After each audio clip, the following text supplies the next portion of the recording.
Well, I particularly like a wake bait in the fall, probably more so than any other time of the year. Sometimes in the spring, I've had good luck with it in the spring, but the fall is ideal to me. And it's about when the shad start kind of balling up, getting in the backs of the creeks, getting over the top of the grass. I usually like a bright color in it. This one's like a white and pink contrast. I like something that's gonna get their attention and kind of draw them to it. You know, it's kind of an alternative to a topwater. They don't see near as many wake baits as they do topwaters, I think.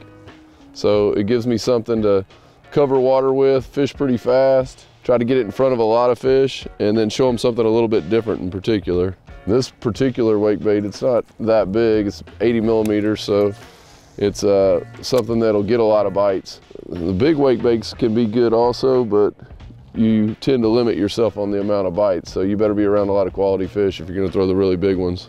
So what I'm really trying to do today is just kind of cover some water right now, find some fish, look for some active ones. You know, the water's cooled down, it's in the 60s. Shad are starting to ball up. I'm seeing some activity on top with shad moving around, a few fish chasing them. So I'm just trying to cover water and get it in front of some active ones and look for those balls of shad.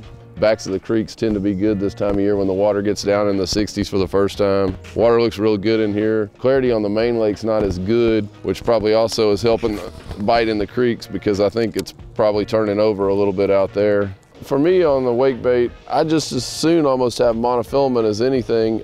Some people throw it on braid, but I like the mono a little bit better just for the forgiving nature of it with the crankbait, because that's really what this thing is a crankbait. So I throw a crankbait rod. If I'm not around really heavy cover, I'm gonna throw like a medium action. The one I'm throwing right now is like a 7.3. Like I said, I kind of like the mono because it floats as compared to say a fluorocarbon with the wake bait, because you're kind of fighting against yourself in that case, just like trying to throw a topwater on fluorocarbon. So it's kind of one of the cases where I'll still throw some mono and just something I can cast a long way. I don't tend to use any rods shorter than 7 foot anymore, so 7.3 seems to fit me for this pretty well. I like it for that. And like I said, the big thing is just covering a lot of water, so you want to be able to throw a long way. Gear ratio on your reel, I don't know that. Most of the time I'm not burning the wake bait. You tend to blow it out if you're over cranking it. So whatever you like to crank with, something in the 5 to 6 range is my preference. You might get differing opinions on that, but that tends to be what works best for me.